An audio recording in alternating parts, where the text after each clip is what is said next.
아멘.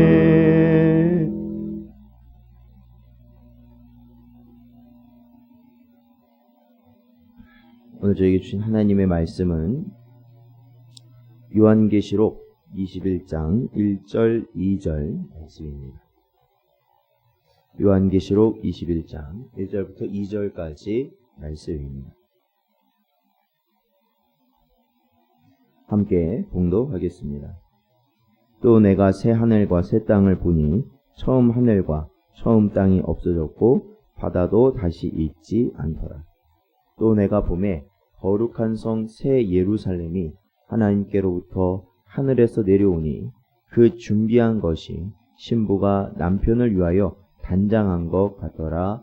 아멘. 기도하겠습니다. 하나님 감사합니다. 온전히 저희들을 붙들어 주시고 언제나 믿음 잃지 않도록 저희를 위하여 중보하시며 우리의 모든 앞길을 보호하시며 인도하시는 주님의 은혜 가운데 살아갈 수 있도록 하시니 감사합니다. 매 순간마다 저희들이 이 땅 가운데 살아갈 때 주의 길 갈 수 있도록 하시고 언제나 그 모든 험한 아버지 하나님 풍파 가운데서도 저희를 붙들어 주사 저희들이 절망과 낙심이 아닌 오직 하나님의 나라를 늘 소망하며 저희들이 살아갈 수 있도록 인도하여 주시옵소서.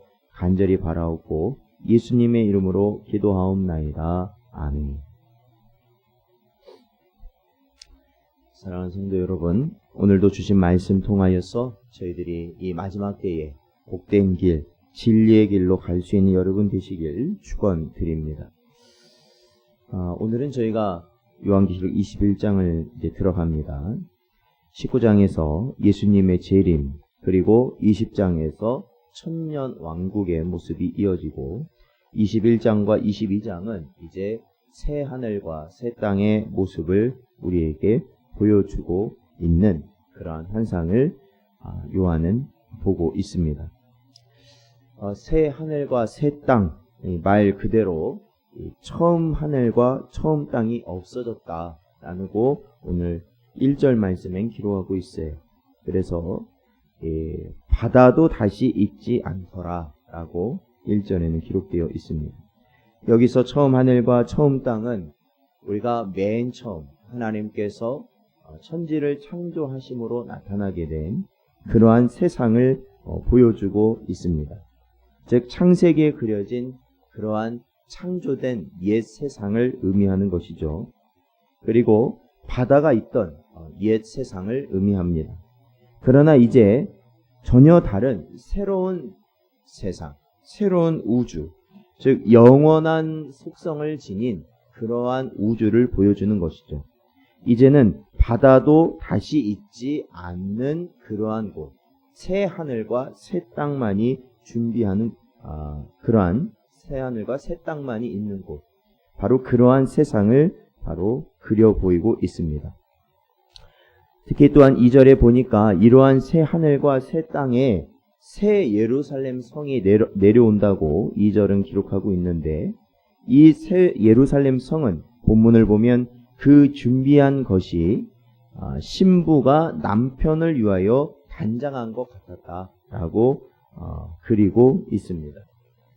이것은 남편인 예수 그리스도를 위하여 준비된 신부인 교회를 의미합니다. 단순한 교회가 아니라 이제는 영화로움을 입은 영화롭게 된 교회를 의미하는 것이죠. 신부가 남편을 위하여 단장하였다라는 것은 우리가 이 결혼식을 상상해 보면 신부가 아름답게, 그렇죠. 그러니까 가장 아름다운 모습으로 준비하는 그러한 것과 같이 바로 교회가 남편된 우리 예수 그리스도를 위하여서 영화롭고 가장 아름다운 모습으로 준비되고 단장되었다라는 것을 보여주고 있습니다. 즉 극치의 아름다운 모습을 나타내는 것이고 영화롭게 된 상태이며 또한 영원을 입은 그러한 모습을 보여주는 것입니다. 그 아름다움이라는 것은 이제 사라지는 것이 아니라 영원토록 지속될 아름다움이죠. 이와 같은 모습은 이미 성경을 통해서 우리에게 많이 보여줬는데, 즉 예수 그리스도와 교회가 이러한 결혼의 모습을 통하여서 그려지고 있다는 겁니다. 즉 하나님과 하나님의 백성, 또한 예수 그리스도와 교회가 이러한 결혼이라는 모습을 통해서 연합되었다라고 성경은 가르치고 그렇게 우리에게 말씀해주고 있기 때문에 그렇습니다. 그러니까 우리가 성경을 통해서 보게 되는 이 결혼의 모습들은 사실 하나님과 하나님의 백성, 예수 그리스도와 교회와의 연합에 대한 모습을 보여주는 하나의 예표들이었다라는 것이죠. 가장 먼저 일어났던 결혼의 모습은 창세기 2장에 나타났던 아담과 하와의 결혼입니다. 그리고 신의 산 언약을 통해서 여호와 하나님과 이스라엘 백성 간의 결혼의 모습, 그리고 보아스와 룻의 결혼, 솔로몬과 술람미 여인의 결혼, 또한 호세아와 고멜의 결혼, 이러한 것들을 보면 다 하나님과 하나님의 백성, 그리고 예수 그리스도와 교회의 연합의 모습을 보여주는 예표들이다라는 겁니다. 예수님은 또한 자신을 자주 신랑이라고 비유하셨습니다. 그리고 사도 바울은 자신이 교회와 그리스도를 사이를 중매하는 자라고 말하였고, 에베소 5장에서는 남편과 아내의 결혼이 결국 그리스도와 교회의 신비한 결혼에 대한 비유임을 강조하였습니다. 교회에 대한 놀라운 비유들과 그림들이 많이 있지만 그 중에서도 교회가 예수 그리스도의 신부라는 것은 정말로 크고 놀라운 비밀이 아닐 수 없습니다. 그것은 예수님과 교회가 하나로 연합하는 것이고, 또한 교회가 그리스도의 모든 영광과 부요함을 소유하고 누리게 될 것이다 라는 그러한 의미를 가지게 되는 것이기 때문에 그렇습니다. 예수님의 관점에서는 이제 가장 중요한 것이 누구입니까? 바로 교회라는 것입니다. 그렇죠? 신랑 되신 예수께서 가장 귀하게 여기는 존재는 바로 교회라는 것입니다.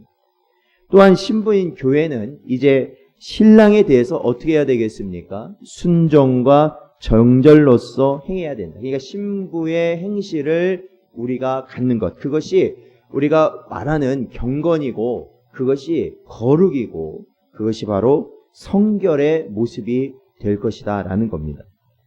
그러므로 우리가 이제 마지막 때 저희가 예수 그리스도의 신부로서 준비되어지는, 신부로서 남편 되신 그리스도와 연합되어지고 하나 되어지는 그 마지막 때를 우리가 준비하는 교회로서 우리는 어떻게 해야 되냐면, 그냥 우리가 말로만 교회로서 세워지는 것은 아니라는 것이죠. 우리가 건물에 교회라는 이름을 걸었다고 해서 교회가 되는 것은 아니라는 겁니다. 바로 이러한 신부로서의 참된 교회가 되어야 하는 것이죠. 참 교회는 어떠한 곳이 참 교회입니까? 하나님의 말씀이 신실하게 선포되는 곳이 바로 참된 교회인 줄로 믿습니다.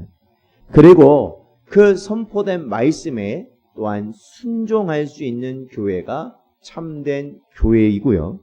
그리고 주님이 명하셨던, 주님 오실 끝날까지 행하라 하셨던 성찬과 세례가 하나님의 말씀의 원리에 따라 집행되어지는 교회, 진행되어지는 교회가 바로 하나님이 찾으시는, 주님이 찾으시는 교회이고, 또한 교회 안에 하나님의 말씀에 따라 권징이 이루어질 수 있는 교회가 바로 참된 교회로서 주님을 기다리는 신부된 교회가 될 것입니다.